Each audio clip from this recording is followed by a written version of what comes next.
Will, hoje saiu o PPI, ligeiramente ali acima do esperado. Ontem saiu o CPI, o mercado ficou até meio dividido, né? Porque parece que foi um dado bom, parece que foi um dado interessante. Aí veio o dirigente do Fed, uma dirigente do Fed falou: olha, o trabalho não está finalizado ainda. Aí o mercado deu uma azedada, principalmente aqui no Brasil. Todo mundo sabe, né? O trabalho do Fed não está finalizado, está longe disso, diga-se de passagem, mas os dados contribuem para uma visão teoricamente otimista, Will. Como que você avaliou essa conjuntura aí de inflação CPI e PPI? Boa. O trabalho do Fed ele foi muito ajudado até aqui, né? E talvez ele perca um pouco dessa ajuda que ele teve. Como assim? Eu estou falando especialmente de preço de petróleo. Não sei quantos de vocês acompanham, mas o preço de petróleo tinha batido abaixo de US$ 70 recentemente. E a questão de algumas semanas, ou já quase 2 meses, vem se recuperando. E aí, assim, só que a questão é que preço de petróleo dá preço para combustível, e aí não interessa o modal que você usa, pode ser rodoviário, pode ser cabotagem, aviação, não interessa, assim, tudo que você precisa transportar passa pelo uso do combustível, que consequentemente é o petróleo, ainda é o petróleo no mundo. E aí quando o petróleo sobe, né, os preços ao produtor ficam mais caros, que é o que a gente viu hoje, né, pela manhã, diferentemente do CPI, que se mostrou mais benigno, o PPI, ele veio acima do que o mercado estava esperando, e reforçando essa máxima de que there is still job to be done, né, que é a frase que o Fed vem usando bastante, muito a frase também do data dependent, ou seja, e o dado mostrou que, cara, você ainda tem inflação, a inflação ao produtor, ela é um indicador antecedente da inflação ao consumidor. O produtor ele tende a repassar essa inflação. E quando ela vem acima do esperado, surpreendendo na margem para cima, você tende a esperar ainda um CPI que vem cedendo, é verdade, mas no mínimo desacelera o nível de quanto ele está cedendo, né? E aí é um problema porque ele ainda está bem longe da meta do Fed e, consequentemente, requer mais juros, e isso foi o que azedou hoje o mercado pela manhã. Ô Will, você citou muito bem a questão do petróleo, inclusive alguns relatórios têm falado, né? Esse segundo semestre vai ser bastante pressionado, pode chegar a $93, $90 ali. A gente sabe que no hemisfério norte acaba tendo uma pressão um pouco maior, porque começa, né, cair temperatura, o inverno, usa mais energia, né, principalmente no petróleo, e aí pode dar essa prejudicada no Federal Reserve.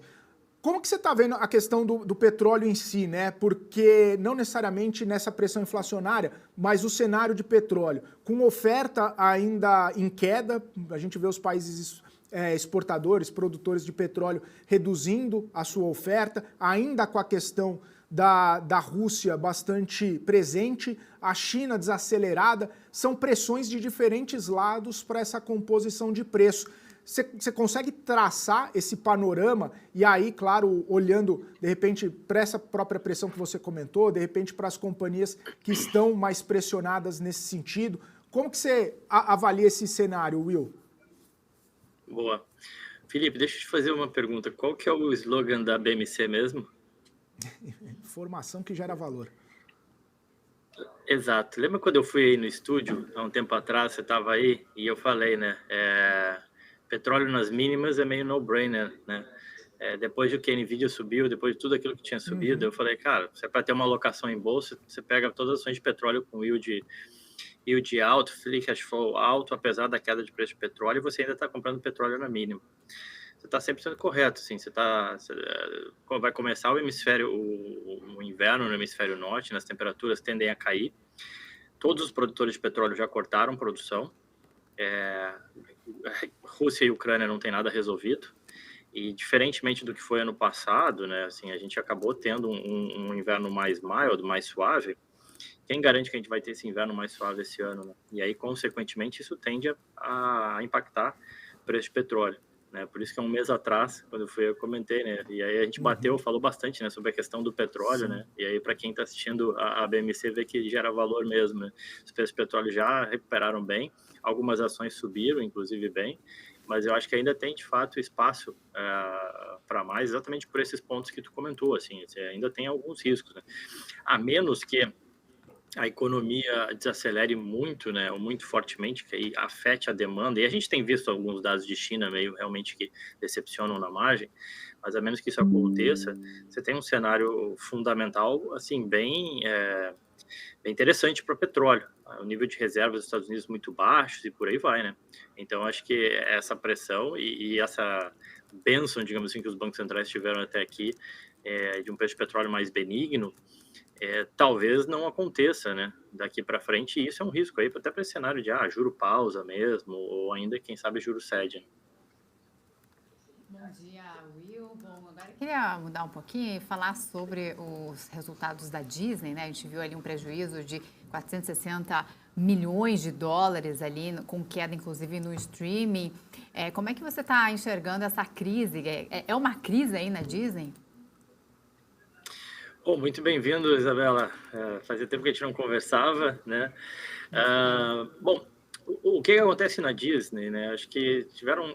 Primeiro, assim, acho que desde que o Robert Iger sai da empresa, né, diversas medidas ou caminhos foram adotados pela Disney que acabaram se mostrando um pouco duvidosos ou questionáveis, né? Obviamente teve pandemia nesse meio todo aí e tal, mas tem uma questão de uma agenda que foi adotada e que tem sido duramente combatida por um outro lado que não gosta dessa agenda, e isso obviamente afeta a Disney, mas o negócio da Disney, ele estruturalmente ele não mudou, ele continua sendo, ou seja, você criar conteúdos, você criar animações, você, enfim, através dos seus conteúdos, e tudo mais gira em torno dos seus conteúdos, os parques, os cruzeiros, você gera isso através do filme, você coloca isso dentro de um parque, você vende bonecos e por aí vai. Então, esse modus operandi ele não mudou muito. Você teve só a introdução do streaming ali, como uma atualização, digamos assim, do seu segmento ali de mídia.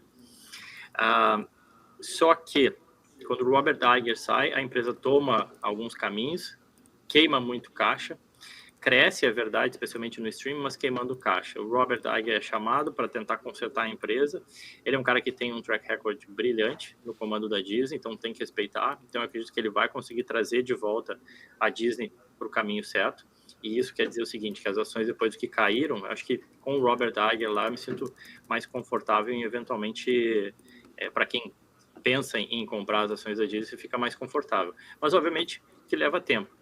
A empresa vinha queimando muito caixa no streaming, agora está tomando medidas para diminuir essa queima de caixa, cortar o compartilhamento de senhas, aumentar preço, ainda que sob pena de perder alguns assinantes, que foi o caso agora nesse resultado do segundo trimestre. Fora isso, tem que melhorar um pouco a parte de conteúdo deles, já entenderam que não dá só para ficar fazendo remake de filme antigo, né? O Indiana Jones, não vou dizer que foi um fracasso, assim, mas ficou aquém do esperado. Então, acho que eles têm que desenvolver coisas novas e não ficar só no remake. Isso também foi um ponto importante. E eu acho que sim, ela passa por um momento interessante, né? Mas eu acredito que o Robert Iger tá colocando a empresa nos prumos. Will, tem uma questão bastante importante nessa semana aí nos Estados Unidos e relativa às empresas também, principalmente aquelas que estão ligadas mais à tecnologia, que é o decreto do presidente Biden, que proíbe, né, transferência, exportação ou qualquer coisa que o valha para a China de tecnologias mais sensíveis que possam estimular uma melhora na tecnologia chinesa, enfim. Como que isso está sendo recebido aí, principalmente nas companhias que acabam tendo algum tipo de relação com a China? Isso pode trazer algum tipo de impacto? Isso já está movimentando com as expectativas das companhias? Isso foi bem recebido, mal recebido? Como que está essa situação? Esse é um ponto sempre a ser monitorado, né? Vai lembrar que 2022, né, tudo caiu, a maioria das ações caíram, né? Mas a Nvidia, por exemplo, que esse ano é a vedete, né? Você fala muito dela, né? Eu lembro que, se não me engano, no ano passado, ou ainda talvez em 2021, agora não vou lembrar exatamente, mas teve exatamente isso, assim, né? Essa transferência de tecnologia da Nvidia para a China e o governo controlando isso ou tentando limitar isso. Isso é um risco para essas empresas de tecnologia, que deve ser considerado, deve ser sempre, especialmente as empresas de mais tecnologia de ponta. Você pega a holandesa ASML, ela já tem essas restrições de vendas de máquinas, né? Para a ASML, ela vende máquina para você produzir o chip.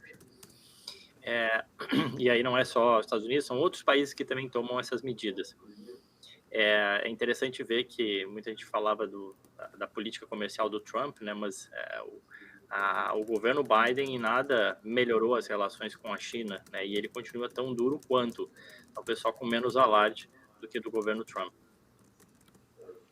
Will, é claro que você fala, tem que monitorar, tem que ver e tudo mais, mas você acha que isso pode tirar o apetite dos investidores ou expandir o apetite dos investidores? Pô, a NVIDIA já subiu 100, 200, 300% em alguns momentos ali. E tem a questão de Taiwan também, que é muito forte nesse setor de semicondutor, de chip, de tecnologia, enfim, e tá do lado dali da China. Você acha que, de repente, os Estados Unidos, num movimento mais geopolítico ali, vai fazer uma pressão em cima de Taiwan, vai ter alguma coisa mais aprofundada, um passo além, a gente pode dizer assim, nesse movimento, nesse sentido, que aí sim possa trazer algum tipo maior de aversão ou de intranquilidade? Não, eu diria assim, as empresas elas sempre criam formas de eventualmente contornar isso, né? Umas mais do que outras, né? Ou você monta uma fábrica lá na China, você monta uma joint venture, uma subsidiária, enfim, aí você consegue eventualmente operar lá. Então, assim, eu diria que em termos de mercado, a gente não ouvi muito isso sendo comentado, isso afetando fortemente as ações, né, dessas empresas de tecnologia essa semana. Mas quando eu digo monitorado, é porque é algo que é sempre presente, a gente não pode esquecer que é um risco, né, para essas ações de tecnologia, essa briga e essa guerra comercial entre Estados Unidos e China, que ela continua existindo e que em nada melhorou em nada melhoraram essas relações comerciais, né, entre eles. Então, é sempre, em relação à questão do Taiwan, eu acho que é bem específico, né? Para quem não sabe, a Taiwan Semiconductor Manufacturing, ela produz quase que metade dos chips do mundo e 90% dos chips de alta tecnologia. Então, qualquer coisa que acontecer em Taiwan, a briga entre Taiwan e China, tem muito interesse envolvido ali, seja para defender Taiwan ou, enfim, e da própria China também. Então, acho que assim, de fato é uma questão bem complexa, difícil. Cada caso é um caso. Você pega lá a Apple, registrou crescimento de vendas de iPhone, cada vez produzindo lá, está entrando na Índia também. Você pega o caso da SML e da NVIDIA, elas tiveram dificuldade e acabaram vendendo menos para a China porque não podem. Então, para cada empresa tem uma realidade, né? Pega mais ou menos essas questões aí, né? Elas acabam esbarrando mais ou menos nisso, né? Will, queria que sua opinião, seu parecer sobre os últimos resultados que saíram, né, das empresas americanas, também sobre a Bolsa Americana, se está cara ainda. Queria que você desse um panorama aí. Boa, Isa, a gente não combinou, mas é exatamente isso que eu escrevi agora pela manhã cedo. Para a gente publicar na segunda-feira, tem uma coluna no site da Avenue, chamada Insights Avenue, e aí replico no meu LinkedIn, nas minhas redes sociais também, para falar um pouco exatamente disso. Mas em linhas gerais, você teve até agora 90% das empresas reportaram resultados, do S&P 500, perdão, sendo que praticamente 80% das empresas bateram as estimativas do mercado, né? Normalmente, as empresas batem, normalmente os analistas são conservadores e projetam resultados mais fracos ou mais brandos, e as empresas vão lá, assim, eventualmente surpreendem. Mas o nível de surpresa foi elevado. Agora, vale lembrar, dizer que quando você compara segundo trimestre de 22 com o segundo trimestre de 23, houve uma queda de lucro, da ordem de 5% mais ou menos, tá? Então, ou seja, as empresas lucraram menos, tá? As margens diminuíram, normal, a economia cíclica, as margens bateram recordes ali em 2021 e de lá para cá vem cedendo margens de lucro. Por quê? Você tem pressão de custos, salários mais elevados e as empresas vendendo e, consequentemente, lucrando um pouco menos.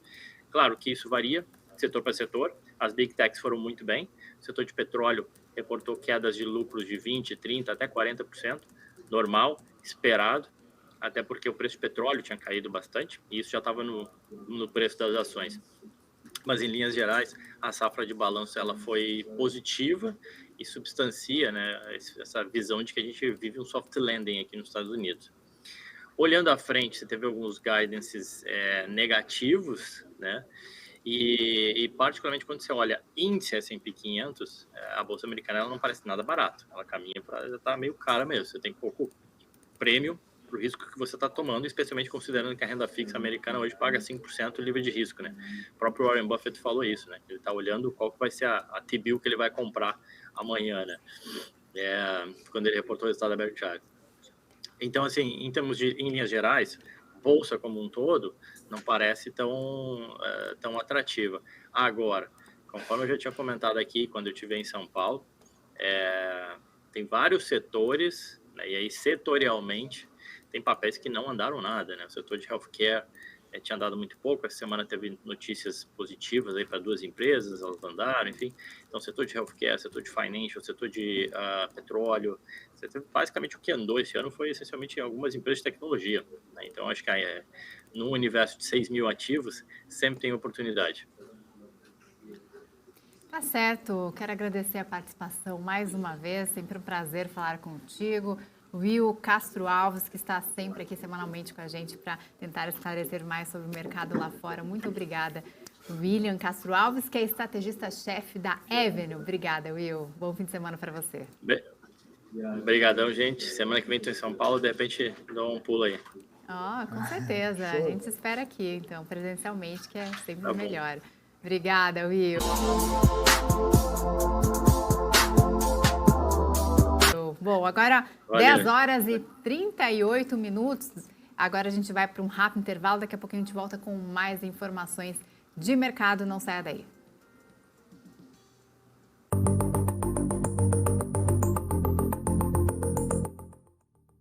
Entender o modelo de negócios, os resultados e as estratégias das principais companhias do Brasil é essencial para tomar as melhores decisões na hora de investir. E é isso que nós trazemos no BMC Business. Entrevistamos os CEOs e diretores das principais companhias de capital aberto do país. Eu sou Gabriel Monteiro e encontro você no BMC Business todas as terças e quintas, às 22 horas, aqui na BMC News. BMC News. Informação que gera valor. As empresas que fazem parte do seu dia a dia estão em uma das maiores bolsas do mundo, a Nasdaq.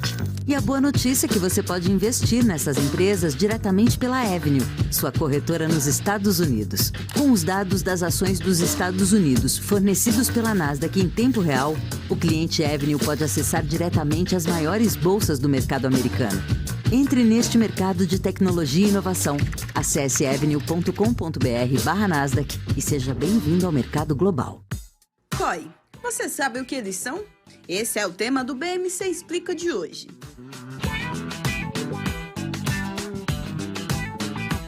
COI é a sigla para Certificado de Operações Estruturadas. É um investimento montado por instituições financeiras que combina características tanto de renda fixa quanto de renda variável em um único produto. Na prática, o COI pode ser aplicado em diferentes ativos, como ações, moedas, commodities, entre outros. A rentabilidade do COI pode ser atrelada a diferentes indicadores, como a inflação, a taxa de juros ou o desempenho de determinado ativo financeiro.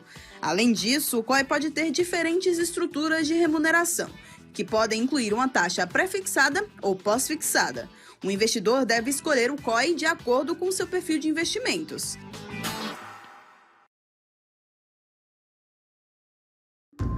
Já pensou se não existisse essa pergunta? Teríamos cavalos mais rápidos? Mais telefones? A Vortex pensou e criou a primeira plataforma digital para o back-office do mercado de capitais. Tecnologia para o que sempre foi analógico. Hoje, temos mais de R$500 bilhão em ativos em 3 frentes integradas. Ir além é descomplicar o mercado de capitais todos os dias. Vortex. Ion.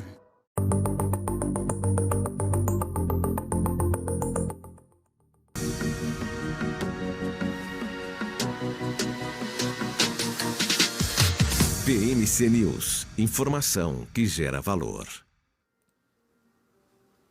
De volta na programação, BMC News ao vivo, 10 horas e 41 minutos. Estou continuando a monitorar o mercado financeiro. Já rompemos o patamar dos 119 mil pontos. 119.041 pontos, alta de 0,58.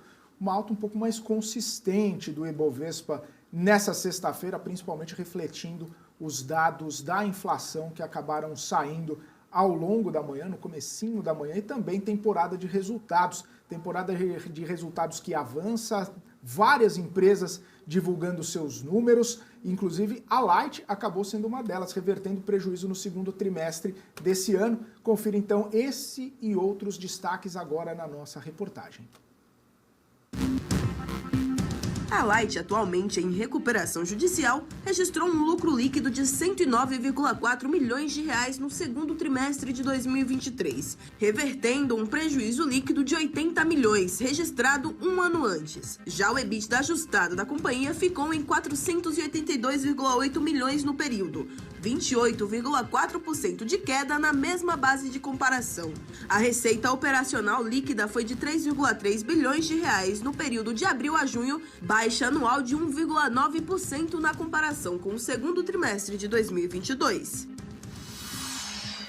E a Sabesp registrou um lucro líquido de 743,7 milhões de reais no segundo trimestre de 2023, alta anual de 76,1%, considerando provisão para o programa de demissão incentivada. Sem incluir o efeito do PDI, o lucro líquido somou 1,2 bilhão, ante 851 milhões no mesmo intervalo de 2022. O EBITDA ajustado totalizou 2,22 bilhões, variação positiva de 47,1% na mesma base comparativa. Já a receita operacional líquida totalizou 6,15 bilhões, 16,9% maior do que um ano antes.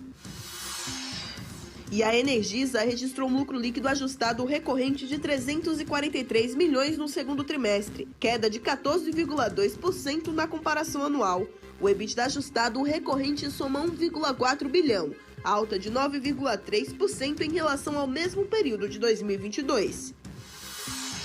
E o lucro da Eneva foi de 372,3 milhões de reais no segundo trimestre, alta de 152,7% na comparação anual. O EBITDA somou o valor recorde de 1,1 bilhão, crescimento de 144% em relação ao mesmo período de 2022.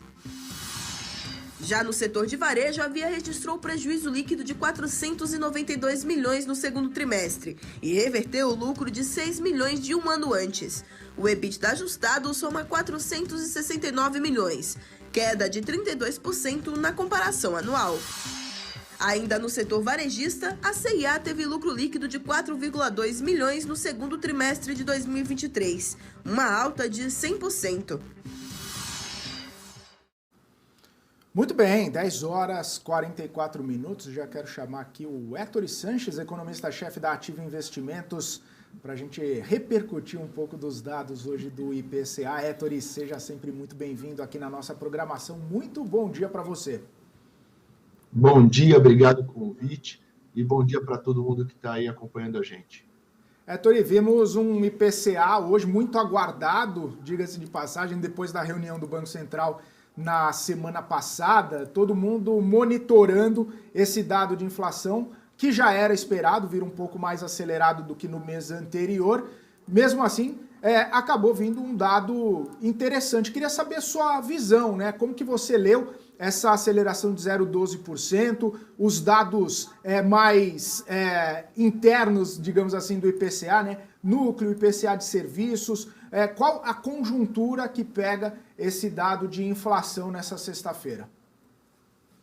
Bom, vamos lá, né? Como você disse, o IPCA variou 0,12%, nós aqui na Ativa tínhamos 0,09%, só que o nosso desvio acabou sendo concentrado ali num item chamado higiene pessoal, aquele item que é muito volátil, ele tem perfumes ali dentro. Então, assim, a grande parte do nosso erro acabou ficando nesse item. A hora que a gente vai abrir a decomposição, né, do IPCA, como é que vieram os serviços e tudo mais, eles vieram menores do que o esperado. Então, apesar da surpresa altista do headline, né, do IPCA em si, a composição a gente pode classificar ela como benigna. Serviços mais baixos, serviços subjacentes mais baixos, os núcleos também ficaram mais baixos. Então, assim, é um processo no qual o headline ele está fazendo essa aceleração, essa retomada. O 12 meses saiu do 3%, 3,2%, já foi buscar 4% de novo.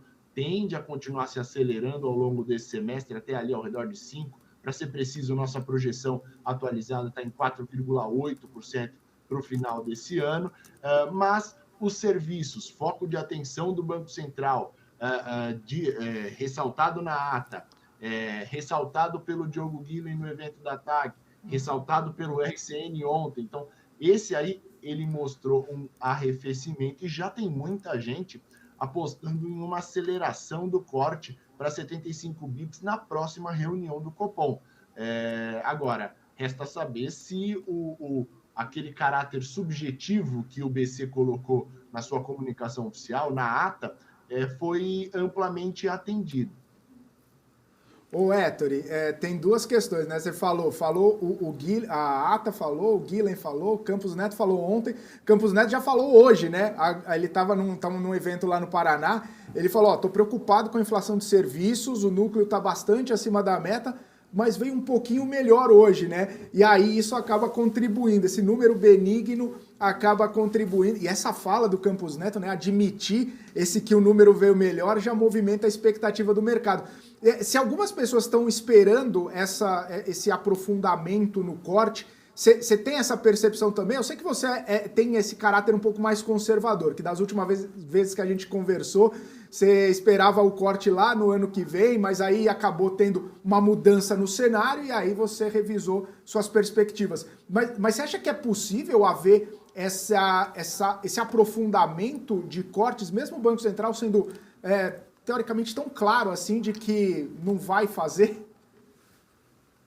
Vamos lá, né? Então, assim, de fato, o meu perfil ele é um pouquinho mais hawkish, né?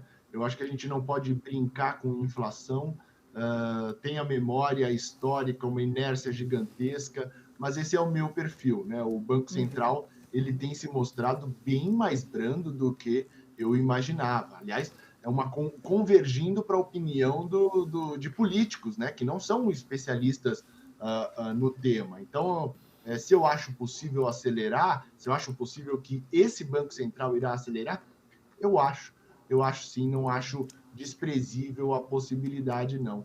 Eles deixaram a porta entreaberta para acelerar esse ritmo para 75 na próxima reunião, estabeleceram algumas condições, estabeleceram isso de maneira subjetiva, né? Então, adjetivaram ali, tivemos uma surpresa substantiva, se for maravilhosa, essas coisas, se for, eles iam cortar. Então, assim, fica o quanto seria suficiente numa surpresa de serviços para que justificasse uma aceleração. Eu tenho grande dúvida de que os diretores recém-indicados, que têm esse perfil mais dovish, irão manter o ritmo de corte de 50. Na minha aposta, eles vão acelerar. Resta saber se o diretor, o voto de Minerva, né, o presidente do Banco Central, que foi o Minerva no último, vai fazer esse movimento para 75 bips, ou se algum outro diretor que estava mais rock na última reunião fará esse movimento, porque eu acho que já tem um grupo dividido para 75 com 50. Agora, se eles deveriam, eu sinceramente avalio que não. Entretanto, com a inflação corrente mostrando uma dinâmica do jeito que está mostrando, ainda que as expectativas estejam desancoradas, ainda que os núcleos estejam pressionados, né, o 12 meses, conforme o próprio RCN pontuou de serviços, está em 6%, supra 5%, né? Então, não daria para começar um corte tão benigno assim, baseado em alimentação e administrados. Mas, se eles iniciaram, agora já tem um perfil muito amplamente definido, o que deve se intensificar no início do ano que vem. Aliás, ninguém tem dúvida de que o corte será mais longo do que se pensava inicialmente. Resta saber se nós teremos uma aceleração para 75 bips ainda nesse semestre, né, no final desse ano. Eu, sinceramente, avalio que tudo vai caminhando para isso, ainda que não tenha colocado isso no call, porque minha matemática, infelizmente, não permite. Mas eles vão caminhando para isso, sim. Ettore, ainda nesse contexto, né, na sua opinião, como é que esse resultado fez uma leitura compatível ao corte de 0,5 ponto percentual no resultado da Selic? E como que os impostos federais sobre a gasolina impactaram na aceleração da inflação de julho? Então, foi o grande responsável, né? No final das contas. A queda de administrados foi o grande responsável, alimentos foi grande responsável por essa taxa pequenininha, né, de 0,12%. Para se ter uma ideia, para atingirmos o 12 meses aí ao redor de 3%, a gente vai precisar de 0,27%, mais ou menos. Então, 12 de fato é uma taxa branda. Se esse 0,50, se o corte de 0,50, se o IPCA de hoje foi compatível com o corte de 0,50, é difícil a gente pontuar assim tão precisamente, porque a política monetária opera em defasagem, né? E o corte de 50, ele não vem baseado na inflação corrente, ou pelo menos não deveria, né? Deveria preponderar o peso da inflação, da expectativa de inflação lá adiante, né? Então, assim, se o corte é compatível com esse IPCA, eu vou dizer que sim, né? No final das contas, os agentes foram surpreendidos em serviços para baixo, mas, enfim, avaliar esse cruzamento de inflação corrente com a política monetária corrente, eu brinco com os meus amigos que se o juro subir 1 milhão% hoje, a inflação do mês seguinte ela não vai cair 10%. Não, ela vai continuar o curso normal dela. É muito provável que isso venha a surtir efeito só daqui 6 meses, mesmo com um choque de juro tão grande como a gente está em perspectiva, né? Nesse exemplo que eu dei aqui para você. Então, assim, esse corte de 0,50 eu acho ruim, porque nós temos um problema inflacionário, a inflação está muito elevada, a inflação penaliza o pobre, aliás, sobremaneira, né? A inflação é o dragão que penaliza a toda a nação, mas principalmente o mais pobre que tem menos mobilidade orçamentária. Ele precisa gastar com itens de subsistência, né? Com alimentação, com higiene pessoal, esse que me surpreendeu para cima hoje.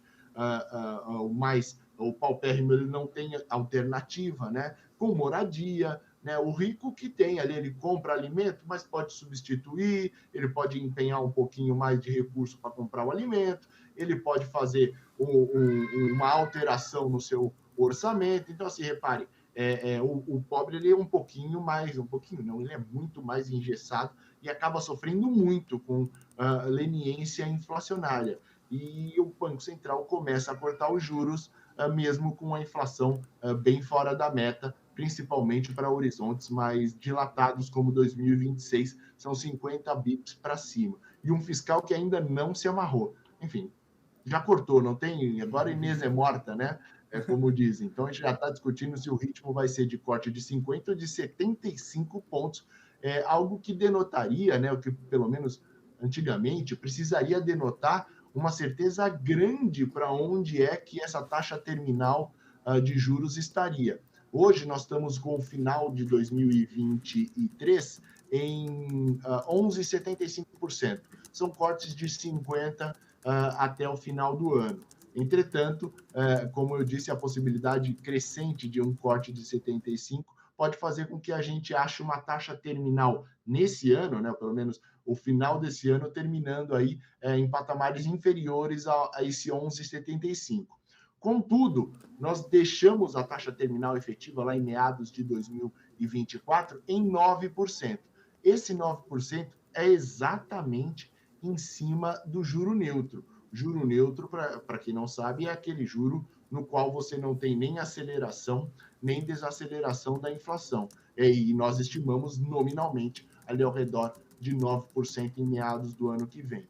Ainda assim, é algo que é agressivo mediante a sinalização que a autoridade vem mostrando, mesmo com esse perfil que foi pontuado como mais conservador da minha parte. Ô, Ettore, eu queria, você levantou uma lebre ali, eu queria aproveitar essas duas percepções, né? Você falou, o fiscal, né? E aí falou, bom, Inês é morta, e esse seu perfil conservador.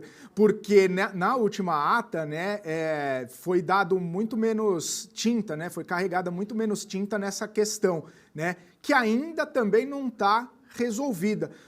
Olhando daqui para frente, né? Você acha que essas questões serão resolvidas nesse ano ainda, ou de repente até outubro, né, como era uma primeira percepção ali, ou como já foi algumas vezes falado, mas ainda tem alguns entraves, seja a questão da reforma tributária, seja a questão do arcabouço, que ainda não está muito bem definido. Tem a lei orçamentária que precisa ser enviada, mas ela está nas bases do teto de gastos, ela tem que ser modificada depois se o arcabouço fiscal. Enfim, parece que o cenário está um tanto quanto nebuloso para saber exatamente o que vai sair lá na frente. Isso te deixa um pouco mais receoso também, e nesse perfil um pouco mais conservador. Como que está a percepção para essa situação, agora que o Banco Central também tirou um pouco de tinta desse assunto, mas ainda traz, né, uma certa preocupação? Eu sigo extremamente preocupado com o fiscal, inclusive esse tem sido o tema no qual eu tenho depositado grande parte da minha atenção nos últimos dias, porque eu estou preocupado e o ministro parece que não. Então, eu não estou enxergando alguma coisa que o ministro da Fazenda está enxergando, e isso não pode ocorrer. Eu tenho que buscar exatamente explicações, né? A ministra Simone Tebet do Planejamento disse que o Haddad tem 8 cartas na manga para fechar essa conta de fiscal para 2024. Eu tenho grande reticência com relação àquele zero, né? A perspectiva que está no arcabouço é que 2024 terminará com 0 de déficit primário, né? Ou seja, não terá déficit primário. O Brasil vai gastar exatamente aquilo que ele arrecada, e eu não sei de onde virá tal arrecadação, tenho dificuldade de enxergar isso. O arcabouço, ele traz uma perspectiva que nós teremos uma regra, mas sem punições, com todos aqueles problemas que ele já tinha, mesmo no vai e vem que ele teve entre o legislativo, ele não é uma regra suficientemente satisfatória a fim de trazer benefícios de ancoragem no curtíssimo prazo. A reforma tributária, ela vai começar, vamos supor que o Senado aprove tudo que esteja na Câmara ainda esse mês e promulgue, seja promulgada a emenda à Constituição. Legal, vai ser um ganho maravilhoso, vai ser um ambiente de otimismo maravilhoso. Contudo, os benefícios dessa reorganização tributária começarão a ter efetividade apenas a partir de 2027, com transição até 2033. Então, assim, repare, só a partir de 2034 que nós estaremos falando de uma nova base tributária, a fim de trazer ganhos de produtividade. Até então, a gente vai estar falando de um efeito grande de expectativa de um país, de uma preparação para um país que vai mudar tributariamente o seu perfil. Então, assim, tem algumas coisas de curtíssimo prazo, né, que para fechar essa conta, né, algo que eu estimo ao redor entre 50 e 100 bilhões de reais, que precisa sair de algum lugar. Eu já considero na minha conta o voto de qualidade do CARF, já considero na conta diversos outros aspectos pontuais que o ministro disse que precisam ser acolhidos e que medidas que já foram tomadas a fim de incrementar a receita, mas ainda faltam esses 50 a 100 bilhões para fechar a conta, para que possa convergir exatamente para aquela meta que eles colocaram de que não ocorrerá déficit em 2024. Aliás, diga-se de passagem, o próprio relator do orçamento, Danilo Fortes, disse, independentemente se passar arcabouço ou não passar, ano que vem eles vão ter que trabalhar com uma revisão de meta, porque esse não déficit, né, esse resultado zero do primário, parece pouco factível. Então, eu sigo reticente com relação ao fiscal, sigo me debruçando em reservas internacionais, de onde é que podem vir esses recursos adicionais de curtíssimo prazo, uma criação eventual de um fundo soberano, ou um ingresso gigantesco de recursos verdes para o Brasil. Infelizmente, ainda não estou encontrando, ainda não sei quais são as 8 cartas na manga que o ministro Haddad aparentemente tem, segundo Simone Tebet. Nenhuma dessas cartas envolve corte de gastos, né, Tori? Pelo menos não fica muito claro. Quando a gente vê algumas declarações, é sempre no sentido de aumentar. Tem PAC, tem incentivos, né? Tem algumas outras medidas mais parafiscais ali, ou seja, tudo no sentido de aumentar, nada de reduzir. E até ficou de fora a reforma administrativa, olha, só vamos conversar depois para os novos entrantes no cenário, né, do funcionalismo. Enfim, essa situação de cortar, né, acaba não sendo um perfil. E isso também acaba colocando uma certa reticência nessa perspectiva de finalizar o ano que vem com zero déficit. Então, se houver a possibilidade de cortar, chega nesse número, e aí onde, né, na sua visão? O principal problema do arcabouço é exatamente esse. A gente tem uma certeza de que as despesas vão crescer 0,6% em termos reais por ano. Só que a gente não sabe de onde vem essa receita. Então, o problema do arcabouço é exatamente esse: ampliar a dependência da arrecadação, que a gente, para que seja de maneira perene, precisa ser uma arrecadação recorrente. Não dá para ser, vendi minha Elba, ganhei R$50, ganhei, sei lá, R$5.000, agora eu posso comer fora de um restaurante para sempre. Não é verdade. E, além disso, o orçamento, apesar de ser a parte do executivo que o faça, né, que o coloque em prática, a gente não pode esquecer que isso está dentro do legislativo.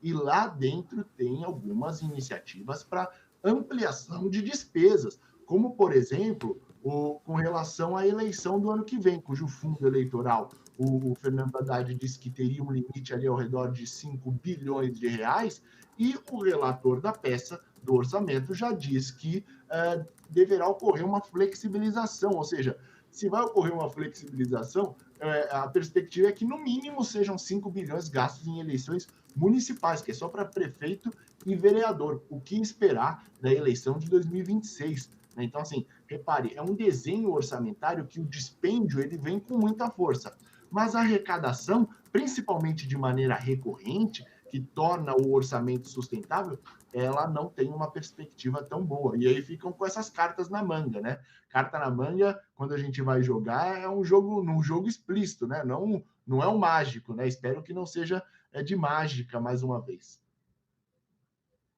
Tori, a gente viu aí o deputado Zeca Disseu falando que tirou da discussão ali a taxação a milionários, né? Essa semana, inclusive, ele deu essa declaração. Isso estava na pauta junto com o fim do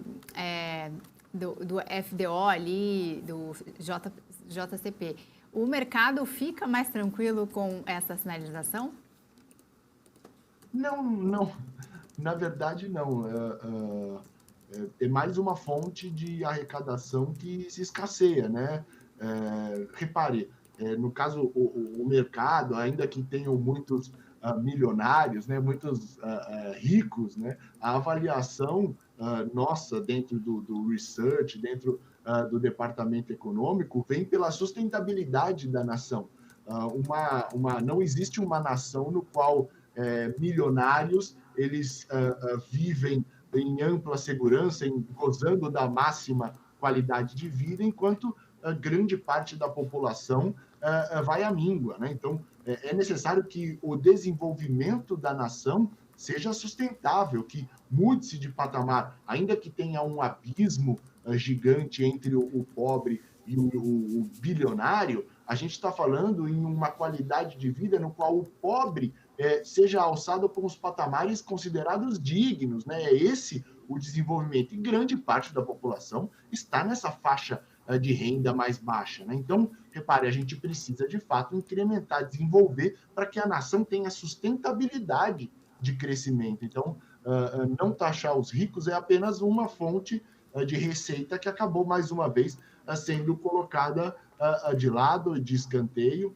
A gente precisa saber de onde virá isso, né? O que não se busca no mercado financeiro são más alocações de recursos, né? Então, fazer uma sobretaxação em setores específicos que vão ser lesados e vão dificultar o crescimento. Então, assim, eu acho que está todo mundo buscando o mesmo objetivo, que é o desenvolvimento contínuo da nação, porque não se faz milionários, né, em países no qual a desigualdade gigantesca. Você faz um número muito estrito, né, de milionários. A brincadeira de que o único jeito de você se tornar milionário num país que está empobrecendo é se você era bilionário, ou seja, só caindo.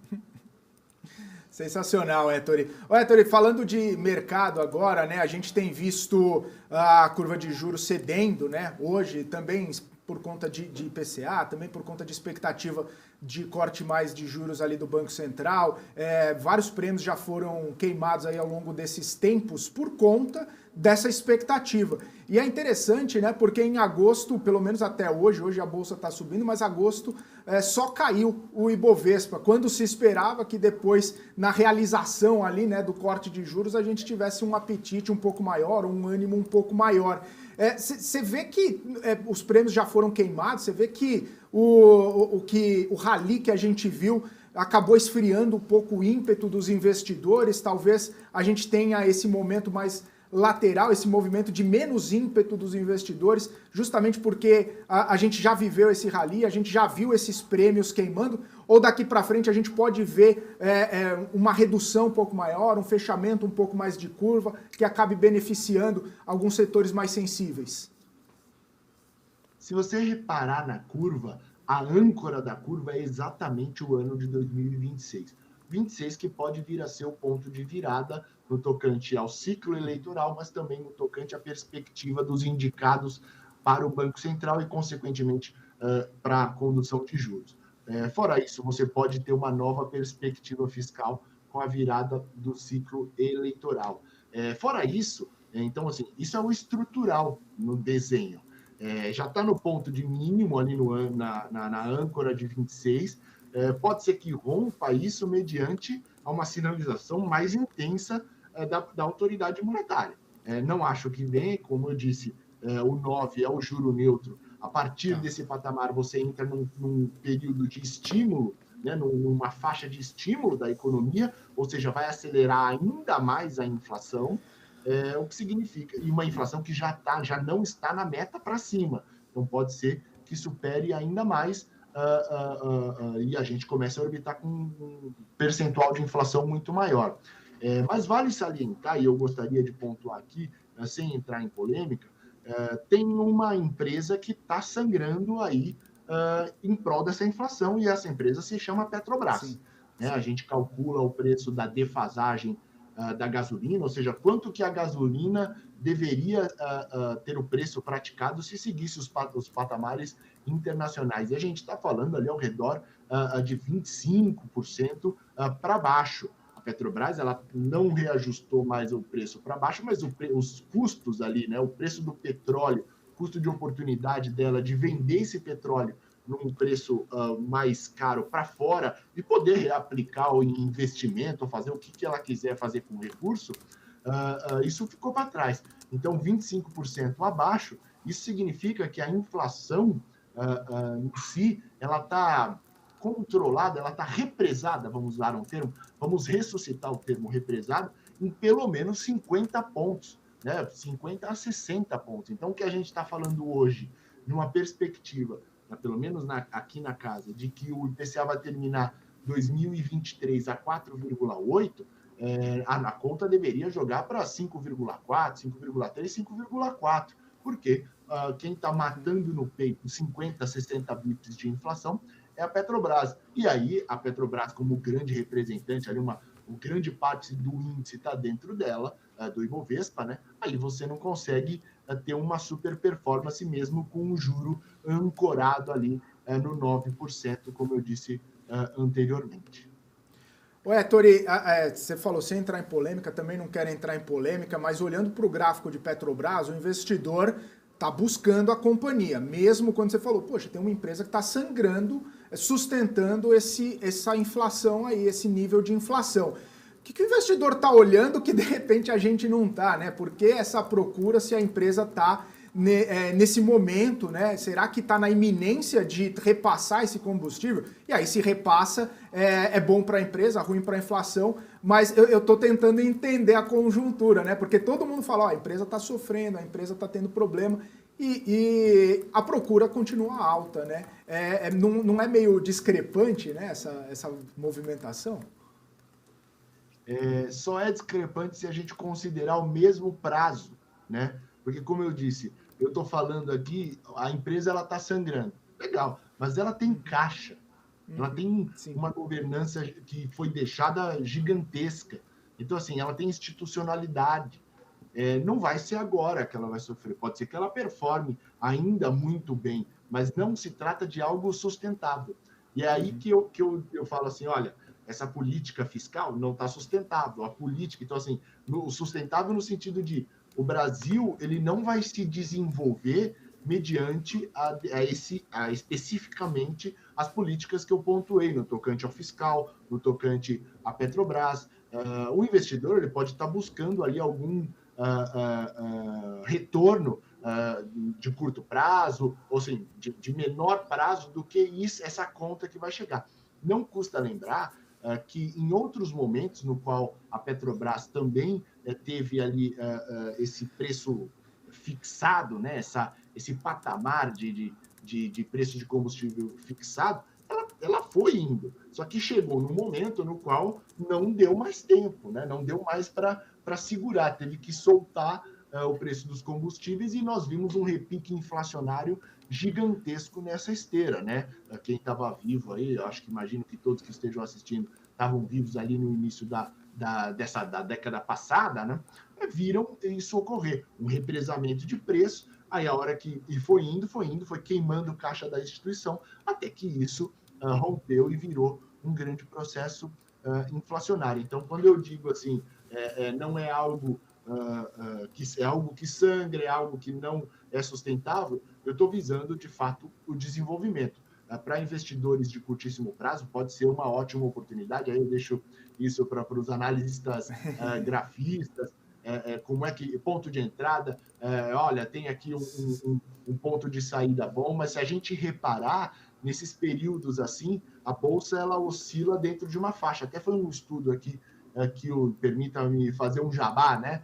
Foi um estudo que o Pedro Serra, nosso head de Equity Research aqui na Ativa Investimentos, fez um estudo mostrando que períodos no qual a gente tem um comportamento de juro como o que a gente está vendo agora, o Ibov ele faz uma oscilação, ele busca uma banda lateral que, para esse ciclo agora, vai entre 115 até 120, mais ou menos. Mas, de fato, a gente vê um momento no qual melhora, mas realiza o lucro, ela volta a tomar, porque é uma política que os investidores de longo prazo, aqueles que, estou visando dividendo, quero comprar umas ações aqui para deixar para os meus filhos, os investidores de longo prazo acabam evitando um pouquinho, pelo menos os mais avessos a risco.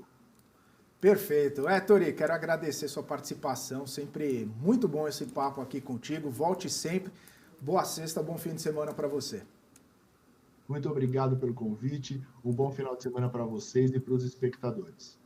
Valeu. Tori Sanches, economista-chefe da Ativa Investimentos. A gente estava falando sobre Petrobras aqui, só para trazer a percepção de hoje, né? A Associação Brasileira dos Importadores de Combustíveis atualizou a defasagem, está um pouco menor em relação a ontem, tá? 80 centavos ou 25% em relação à gasolina praticada no cenário internacional, essa defasagem nos polos da Petrobras, e 28% ou R$ 1,18 em relação ao diesel. Isso é a defasagem, a Petrobras teria que elevar a gasolina em 80 centavos, elevar o diesel em R$ 1,18 para chegar na paridade internacional nos preços praticados lá fora.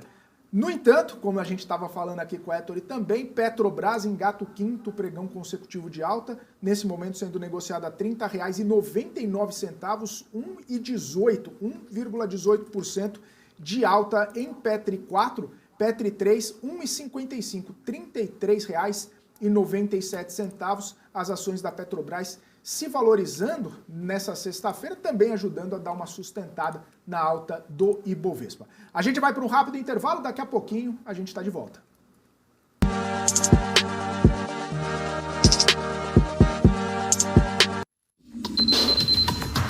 acontece no mercado financeiro, no Brasil e no mundo, está na BMC News. São 24 horas de programação para ajudar o investidor na melhor tomada de decisão. Independência e jornalismo sério. Não estamos plugados em nenhuma instituição financeira. Isso nos dá liberdade de levar a informação sem nenhum viés, sem conflitos de interesse. Ser a ponte entre as notícias, empresas, especialistas e os investidores. Tudo de uma forma dinâmica e com uma pitada de bom humor. Informação que gera valor, você sempre vai encontrar na BMC News. Conheça a Brasil Paralelo, o único streaming que oferece uma experiência completa, que começa antes de cada filme com a sinopse em vídeo e continua depois que os filmes acabam com as análises e podcasts sobre o que acabou de assistir. Somos o grupo de comunicação que produziu Brasil, a Última Cruzada, a série de história que mudou a forma do brasileiro olhar para o seu passado. Junte-se às mais de 600 mil famílias que assinam a BP.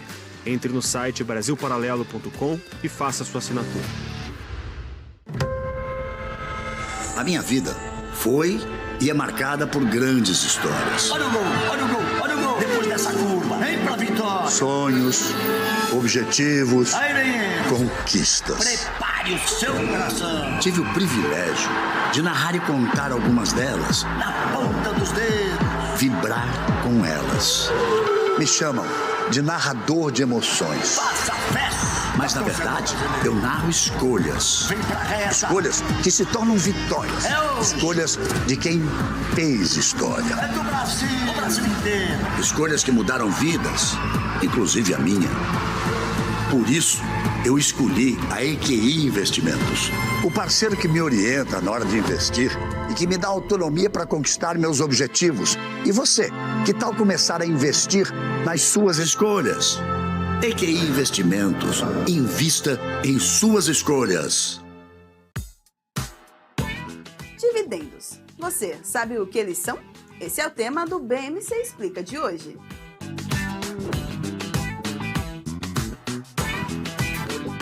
Dividendos nada mais são do que a distribuição de uma parcela dos lucros de uma empresa aos seus acionistas. Essa distribuição é feita de forma proporcional à quantidade de ações que cada investidor possui da companhia. Quanto maior a quantidade de ações o investidor tiver, maior será o valor dos dividendos a serem recebidos. Os dividendos são uma forma de remunerar os acionistas pelos investimentos feitos na empresa. As empresas podem escolher entre distribuir uma porcentagem dos lucros ou um valor fixo por ação. E essa decisão é tomada em Assembleia Geral de Acionistas. E vale lembrar que nem todas as empresas distribuem dividendos, e que o valor distribuído pode variar de empresa para empresa e ao longo do tempo, dependendo da saúde financeira da companhia. Quem só vê o BTG como um banco de investimentos, não vê todos os benefícios que ele pode oferecer. Aqui você tem a liberdade de ligar a qualquer hora. E tem a confiança de contar com o time BTG.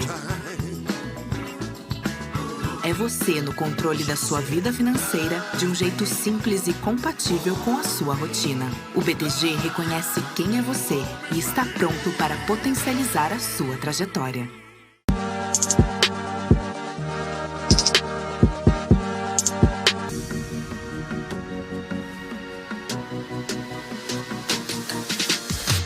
BMC News. Informação que gera valor. Muito bem, estamos de volta aqui na programação BMC News ao vivo, 11 horas e 19 minutos. A EQI Investimentos está promovendo em Balneário Camboriú mais uma edição da Money Week, trazendo grandes nomes do mercado financeiro. Quem está acompanhando tudo, direto e ao vivo de lá, é o repórter Gabriel Monteiro. Muito bom dia, Gabriel Monteiro. Quais os destaques desse dia de Money Week aí em Camboriú? Bom dia, bem-vindo aqui à BMC News. Agradeço imensamente, Felipe Nascimento. Um ótimo dia para você, que está tocando o jornal ali do estúdio, trazendo as principais informações do dia.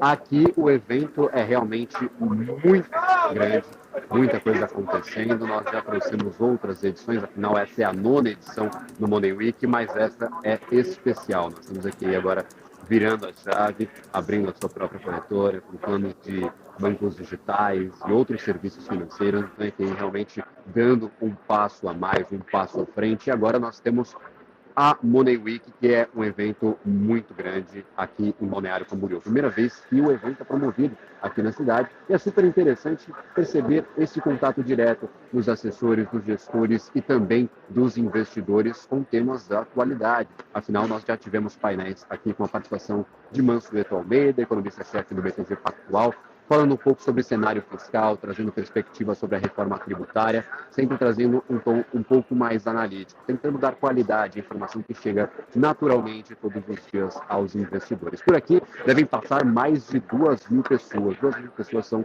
esperadas para o evento, que é presencial, mas está sendo todo documentado, arquivado, gravado e será transmitido de forma online e totalmente gratuita entre os dias 14 e 17 de agosto. Então, muita coisa sendo produzida por aqui, são 50 palestrantes, mais de 12 horas de conteúdo, 3 painéis consecutivos, aqui nós temos um atrás do outro e nós temos 3 palcos também simultâneos. Então, se você não se identifica com um determinado tema, tem outro painel ali sendo produzido, outro assunto sendo discutido, tem um estúdio de podcast, de produção ao vivo aqui, de conteúdo também para os investidores, realmente muita coisa que está sendo trazida aqui pela EQI a essa edição da Money Week, lembrando, 9ª edição, primeira em Balneário Camboriú, e totalmente gratuita, transmitida online entre os dias 14 e 17 de agosto. Para você que quer ter um panorama de todos os participantes, todos os grandes nomes, que realmente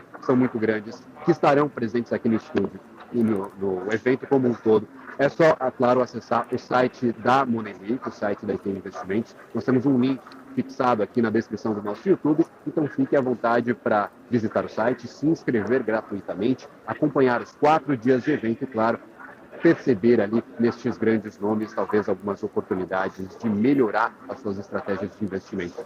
Todos os investidores, todos os perfis são muito bem-vindos aqui na EQI. Nós já conversamos com investidores novatos que estão começando a montar o seu portfólio de investimentos e até aqueles mais experientes que buscam por cada vez mais educação, mais informações e, claro, por apurar as suas estratégias de investimento. Então, o Money Week está acontecendo agora presencial, ao vivo, mas gravado e transmitido gratuitamente, como eu mencionei aí, nos próximos dias, na próxima semana. Felipe. Maravilha, Gabriel Monteiro.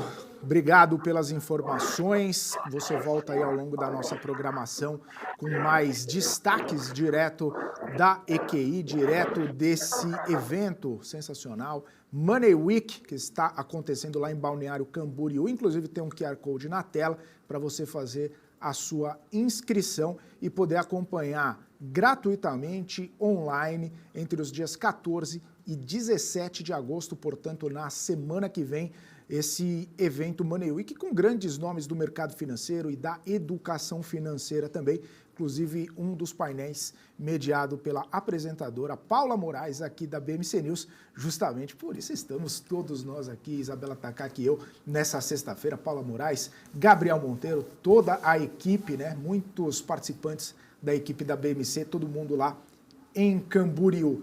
Portanto, fique à vontade para escanear o QR Code ou também acessar o site que está fixado no nosso YouTube, também no nosso portal bmcnews.com.br e faça a sua inscrição.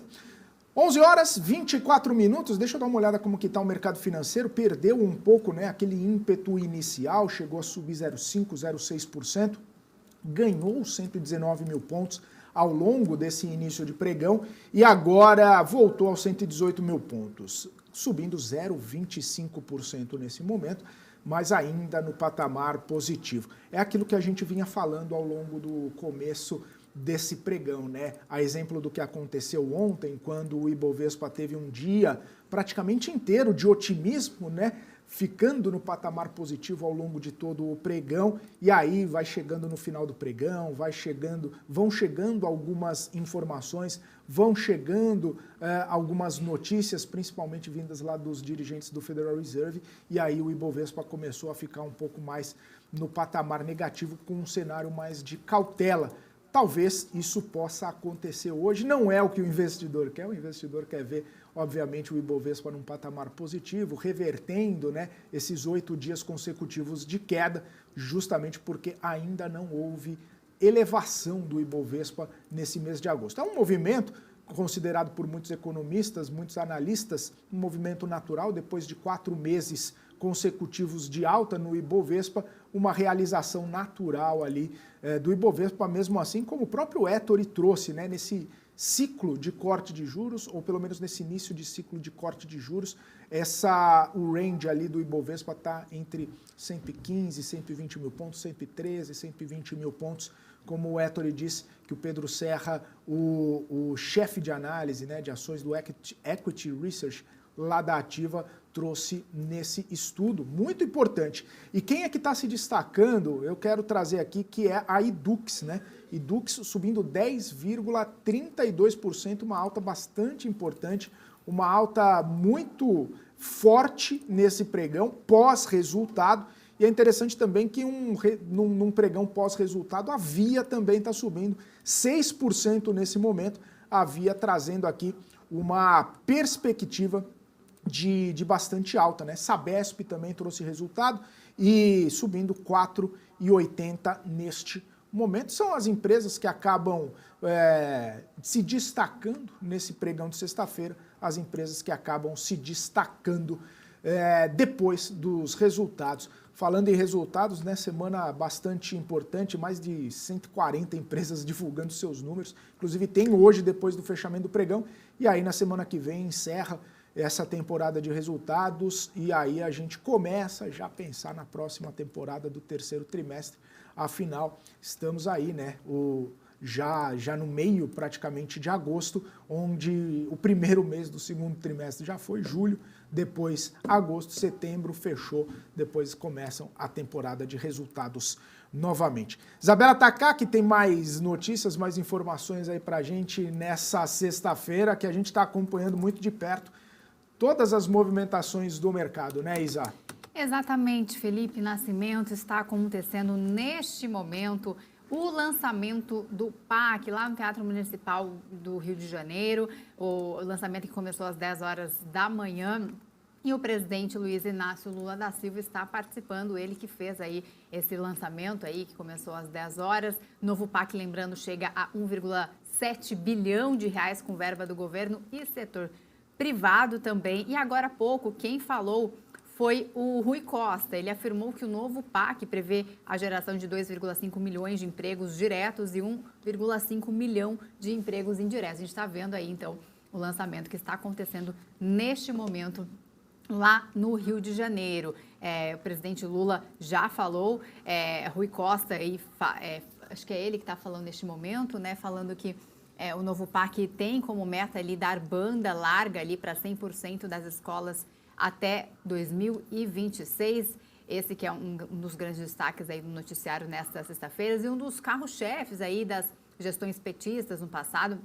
O novo plano indica 371 bilhões de reais em investimentos públicos pelo orçamento da União até o ano de 2026. Dentro do pacote, o governo também incluiu financiamento de bancos públicos, investimentos de concessões e PPs, PPPs, que é a parceria público-privadas ali, federais, investimentos de estatais, sobretudo da Petrobras. Com esses recursos, a cifra total prevista é de 1,7 então, trilhão de reais até 2026. Eis a divisão. Será o seguinte: Orçamento Geral da União, 371 bilhões de reais, empresas estatais, 343 bilhões de reais, financiamentos, 362 bilhões de reais, e setor privado e concessões e também parcerias público-privadas, 612 bilhões de reais. O total, 1,4 trilhão de reais devem ser aplicados até 2026 e outros 300 bilhões de reais depois do final do mandato atual de Lula. E essa primeira nova etapa aí do PAC vai ser composta por empreendimentos que foram indicados por ministérios e governadores. A segunda fase vai começar no mês de setembro, no mês que vem, com uma seleção pública ali para estados e municípios indicarem projetos estratégicos que podem ser inseridos no plano. O programa é dividido em 9 eixos de investimento ali, com os seguintes valores totais de investimentos públicos privados, né? Vai ser dividido em transporte eficiente e sustentável, infraestrutura social inclusiva, cidades sustentáveis, água para todos, inclusão digital e conectividade, transição e segurança energética, inovação para a indústria da defesa, educação, ciência e tecnologia e saúde. Então, essa é a divisão aí, esses 9 eixos do investimento desse programa. Então, neste momento, né, como a gente trouxe, temos aí várias falas de políticos que participam, né, prefeitos, governadores. A gente vê agora a imagem de Dilma Rousseff, que está ali também na primeira fileira ao lado do governador do Rio de Janeiro, participando deste lançamento do PAC. Rui Costa falou agora há pouco mais sobre este programa e a gente vai seguir acompanhando, então, todos os detalhes aí do lançamento do programa de aceleração. Tá certo, Isa. A gente segue acompanhando qualquer movimentação um pouco mais enfática lá no Rio de Janeiro por parte do presidente Lula ou de outros ministros, né? Informações em cima do lance. Para a gente continuar a repercussão da movimentação do mercado, desse cenário todo que a gente está vendo hoje, já quero chamar nosso próximo convidado, Pedro Paulo Silveira, economista, está sempre aqui com a gente. Pedro, seja muito bem-vindo, viu? Prazer falar contigo nessa sexta-feira. Prazer é tudo meu. Obrigado pelo convite mais uma vez. Pedro, a gente está vendo, né, essa movimentação do Ibovespa hoje tentando dar uma respirada, né? Tentando um movimento de alta depois de 8 pregões consecutivos. Não coincidentemente, esses pregões consecutivos de queda mostraram ali a saída do investidor estrangeiro. Muitas retiradas de investimento estrangeiro aqui do Brasil, né? Cerca de 6 bilhões aí nesse mês de agosto. Queria saber sua visão, né? O Brasil está menos atrativo, o carry trade está menos atrativo. Como é que está essa situação na sua visão? O que a gente pode esperar, né, desse movimento todo de retirada de dinheiro estrangeiro aqui do Brasil? Bom, a retirada que eu vi foi de bolsa, né? Saiu 5 bi nesse mês, por enquanto. É uma parcela significativa, mas não dá para dizer a causa exata disso. Bateu 120 mil pontos, é uma barreira psicológica importante. Eu acho que lá fora o mercado também, de ações, também entrou num ciclo de ajuste. Chega ali perto dos 4.500, o S&P começa a dar uma tremida. Eu acho que gringo resolveu dar uma realizada e botou no bolso uma parte do lucro que teve nesse ano. Porque foi gringo que colocou dinheiro antes da alta, foi ele que fez a alta. O local estava saindo, o gringo tomando. Agora inverteu. O gringo está saindo e o local está colocando um pouco daquilo que ele tirou. Bom, eu acho que foi isso. Nós não tivemos uma razão estrutural para isso. No carry-over, eu acho que que faz sentido pensar numa redução das posições vendidas dos gringos para aproveitar o juro local e a arbitragem, e as possíveis arbitragens contra o juro brasileiro e o real, por conta da queda da taxa Selic e por conta da alta do juro de 10 anos. Acho que é muito mais por conta da alta do juro de 10 anos do que por qualquer outra questão. Mas, veja, não é nenhuma sangria desatada. Hoje mesmo o dólar está lá, 4,90, está largado, não teve absolutamente nada de muito relevante. Acho que nós estamos naquela fase bastante chata do mercado, na qual as pessoas dizem, olha, eu estou meio de fora por enquanto, vamos aguardar mais coisas acontecerem. Tivemos notícia boa hoje com a inflação veio muito bem, mas não tem ninguém querendo colocar mais dinheiro na mesa para fazer apostas. Eu acho que a gente vai ficar assim mais algumas semanas. Por que isso, Pedro? Eu estava até tentando entender, né? Poxa, não tem ninguém querendo colocar dinheiro na mesa, sendo que o Banco Central começou, né, um movimento que já era esperado de cortar juros, a inflação está dentro do esperado, não tem nenhuma movimentação tão fora, né, do que já era esperado.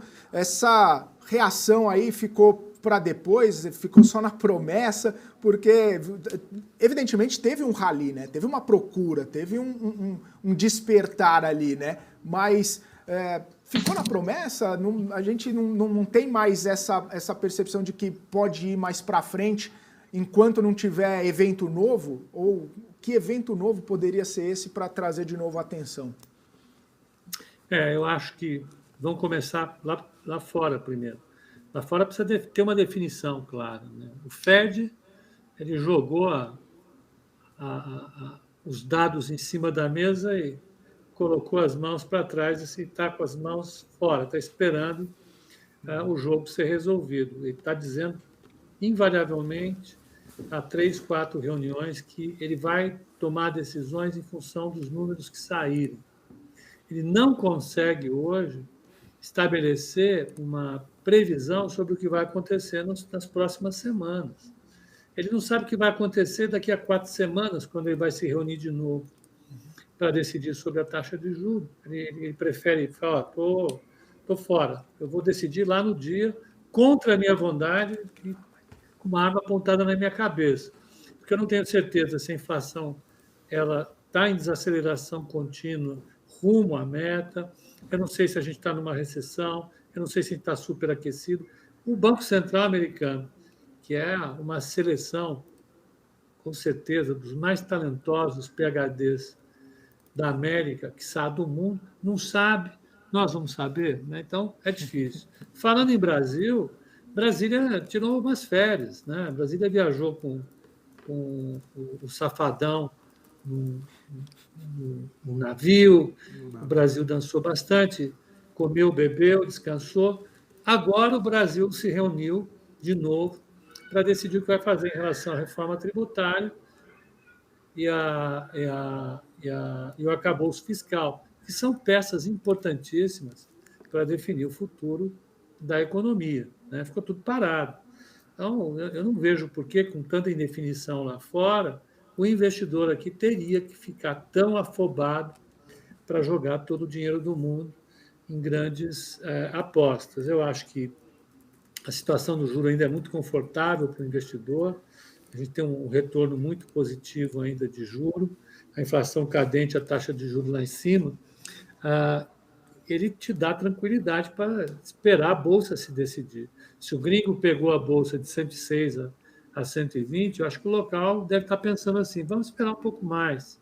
A hora que sair a reforma tributária, a hora que sair o arcabouço fiscal, nós começarmos a ver os efeitos práticos disso sobre a economia, a hora que o governo se assentar, mostrar realmente que não vai fazer nenhuma grande aventura na economia, nenhuma grande aventura em outro campo, aí eu acho que as coisas começam a andar.